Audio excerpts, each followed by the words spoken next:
कैसे हैं बच्चों आप? अब शुरू करते हैं हम अपना चैप्टर का थर्ड पार्ट। ठीक है, प्रीवियस पार्ट्स आपको अच्छे से समझ आ गए होंगे, हम आगे चलते हैं। ठीक है, तो हमने एपिथेलियम टिश्यू तक सारा कंप्लीट कर लिया था। कनेक्टिव टिश्यू की बात करने जा रहे हैं, किसकी? कनेक्टिव टिश्यू की। ठीक है, कोई भी दिक्कत आए तो कमेंट कर देना, मैं रिप्लाई कर दूंगा। कनेक्टिव टिश्यू में हमारा प्रॉपर कनेक्टिव टिश्यू हो सकता है, सपोर्टिव कनेक्टिव टिश्यू हो सकता है और ब्लड हो सकता है। फ्लूइड मतलब फ्लूइड कनेक्टिव टिश्यू जिसमें के ब्लड आता है हमारा। अब प्रॉपर कनेक्टिव टिश्यू के अंदर लूज कनेक्टिव टिश्यू हो सकता है, डेंस कनेक्टिव टिश्यू हो सकता है। लूज के अंदर एरोलर टिश्यू और adipose tissue.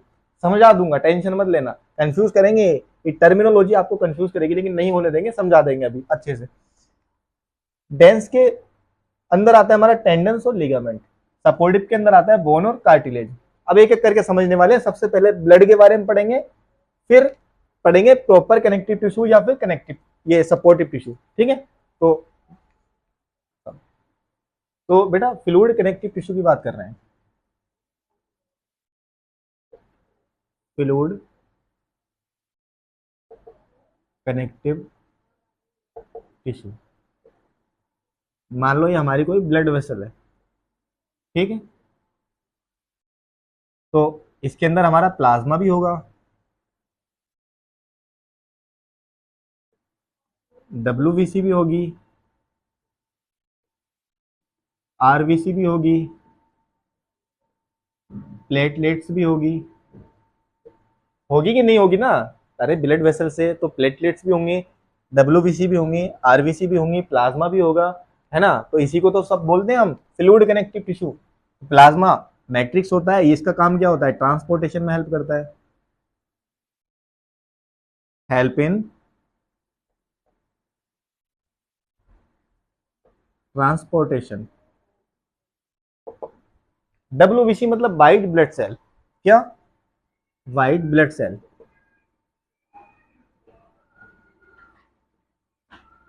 RBC red blood cell. अच्छा, रेड ही क्यों होती हैं? बताते हैं। रेड होती है हीमोग्लोबिन की वजह से। एक आयरनिक या आयरन जैसा एक पिगमेंट होता है जिसको बोलते हैं हीमोग्लोबिन। एचबी से भी इसको हम रिप्रेजेंट कर सकते हैं। इसका काम होता है ऑक्सीजन के ट्रांसपोर्टेशन में हेल्प करना। हम सांस ले रहे हैं, जब सांस ले रहे हैं तो ऑक्सीजन अंदर जा रही है, ऑक्सीजन अंदर जा रही है तो इसको ब्लड में ट्रांसपोर्ट कराना है पूरी बॉडी के अंदर। तो उसमें हेल्प कौन करता है? हीमोग्लोबिन हेल्प करता है। किसके पास होता है? रेड ब्लड के पास होता है। रेड ब्लड रेड इसीलिए दिखता है कि उसके पास हीमोग्लोबिन प्रेजेंट होता है। प्लेटलेट्स भी होती हैं। ठीक है, अब डब्ल्यूबीसी की बात करें तो डब्ल्यूबीसी क्या करती है? इसके पास एंटीबॉडी होती है और एंटीबॉडी का काम होता है जो फॉरेजन पार्टिकल हमारी बॉडी के अंदर एंटर हो रहे हैं उनको मारना, उनके ऊपर काउंटर अटैक करना। ठीक है, कोई भी मान लो जैसे अभी कोरोना वायरस आया था, वो हमारी बॉडी पर अटैक कर रहा था, तो हमारी एंटीबॉडी जो थी एक्टिव थी, मतलब डब्ल्यूबीसी हमारी एक्टिव थी। इसमें क्या होता है? ये काउंटर अटैक करती है कोई भी वायरस, बैक्टीरिया या कोई भी फॉरेजन पार्टिकल के ऊपर। उससे क्या होता है? उसकी डेथ हो जाती है और हम सही हो जाते हैं, मतलब सही रहते हैं। ठीक है, तो इसको आप लिख सकते हैं जैसे डब्ल्यूबीसी इस तरीके से होती है, सॉरी आरबीसी होती है इस तरीके से। अब प्लेटलेट्स दो तरीके से, सॉरी डब्ल्यूबीसी जो होती है टू टाइप्स हो सकती हैं। एक जिसमें पॉइंट होते हैं तो इसको बोलते हैं ग्रैनुलोसाइट, और जिसमें पॉइंट नहीं होते हैं ये ए ग्रैनुलोसाइट। ठीक है, समझा देंगे इसको आगे। अभी 10th में जाओगे तो अच्छे से समझने को इसको मिलेगा। बाकी आप इतना समझ लो कि फ्लूइड कनेक्टिव टिश्यू में ये चीजें प्रेजेंट होती हैं, और मैंने सारों का सबका जो काम होता है वो फंक्शन वगैरह सब लिख दिए हैं। ठीक है, तो अब देखते हैं सपोर्टिव कनेक्टिव टिश्यू के बारे में। सपोर्टिव कनेक्टिव टिश्यू के अंदर हमारा बोन आता है और कार्टिलेज आता है। बोन और कार्टिलेज में फर्क बता देता हूँ। बोन जो होती है हार्ड होती है, कार्टिलेज जो होता है वो फ्लेक्सिबल होता है। जैसे मैं अपने एयर की बात करूँ, कार्टिलेज है, देखो वापस पीछे जा रहा है, मैं आगे खींच के ला रहा हूँ, वापस पीछे जा रहा है। ठीक, कार्टिलेज मतलब अपनी जो उसकी एक्चुअल पोजीशन है वहां वापस हो जाए, वो कार्टिलेज कहलाता है। ठीक है, और बोन जो है ये हार्ड होती है, बोन को हम मोड़ नहीं सकते हैं। ठीक, टूट जाएगी अगर मोड़ेंगे तो। जैसे बोन जो होती है हार्ड होती है, नॉन फ्लेक्सिबल होती है, बोन मोड़ नहीं सकती है, ध्यान रखना है, फ्लेक्सिबल नहीं होती है। ब्लड वेसल प्रेजेंट होती है बोन के पास, और मैट्रिक्स प्रोटीन और मिनरल्स का बना होता है। Matrix made up of protein and minerals. Function की बात करें या कहाँ पे मिलती हैं उसकी बात करें तो पहली बात तो इसका फंक्शन जो होता है ना वो बॉडी का शेप बनाना। जैसे कि मैं अभी सीधा खड़ा हूँ आपके सामने, तो किसकी वजह से खड़ा हूँ? बोन की वजह से। अगर बोन ना हो तो मैं खड़ा नहीं रह पाऊंगा। तो हमारी बॉडी का शेप प्रोवाइड कर रहा है। ये हमारी बॉडी के जो वाइटल ऑर्गन है, वाइटल ऑर्गन जैसे हमारा लंग्स हुआ, हमारा ब्रेन हुआ, लंग्स को कौन कवर करके रख रहा है? हमारे रिब केज। जो रिब केज है वो हमारे लंग्स को कवर करके रख रहे हैं। तो ये हमारे जो वाइटल ऑर्गन होते हैं उनको प्रोटेक्ट करके रखता है। अगर हमारा रिब केज नहीं होगा तो हम सांस नहीं ले पाएंगे और हम अच्छे से रेस्पिरेशन नहीं कर पाएंगे। वैसे ही अगर हमारे पास अगर स्कल ना हो तो हमारा ब्रेन प्रोटेक्ट नहीं रहेगा। ठीक है, तो ब्रेन को प्रोटेक्ट करता है कौन? बोन। अगर कार्टिलेज की बात करें तो कार्टिलेज फ्लेक्सिबल होता है लेकिन हार्ड नहीं होता है। फ्लेक्सिबल होता है, हार्ड नहीं होता है। ब्लड वेसल्स इसके पास एब्सेंट होती है, ध्यान रखना। आप ये मत सोचना कि बोन हार्ड होती है तो उसके पास ब्लड वेसल्स नहीं होंगी, उसके पास होंगी, लेकिन कार्टिलेज के पास ब्लड वेसल्स प्रेजेंट नहीं होती है, ध्यान रखना। इसके मैट्रिक्स की बात करें तो प्रोटीन का बना होता है। अगर देखें तो ये हमारी टिप ऑफ नोज में मिल सकता है ना, हमारे आउटर एयर में मिल सकता है, सरफेस ऑफ बोन पे ही हमें मिल सकता है देखने को। ठीक है, तो उतार लीजिए इसे।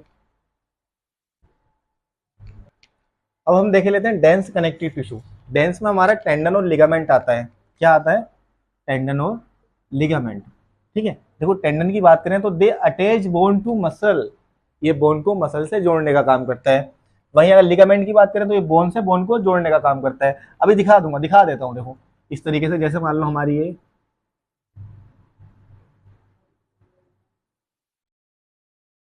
मान लो हमारी कोई बोन है, तो इसको आपस में जो जोड़ने का काम करता है ना, उसको बोलते हैं हम लिगामेंट। क्या बोलते हैं? लिगामेंट।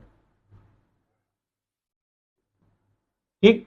अब बोन को मसल से जोड़ना है। जब बोन को मसल से जोड़ना है, मान लो ये हमारी कोई मसल है, ठीक, तो जो इसको जोड़ने का काम करेगा वो कौन करेगा? टेंडन। ठीक है, क्या? Tendon. They are non elastic and tough. Tendon जो होता है टफ होता है और नॉन इलास्टिक होता है। ये हेल्प करता है मूवमेंट ऑफ बोन। बोन के मूवमेंट में कौन हेल्प करता है?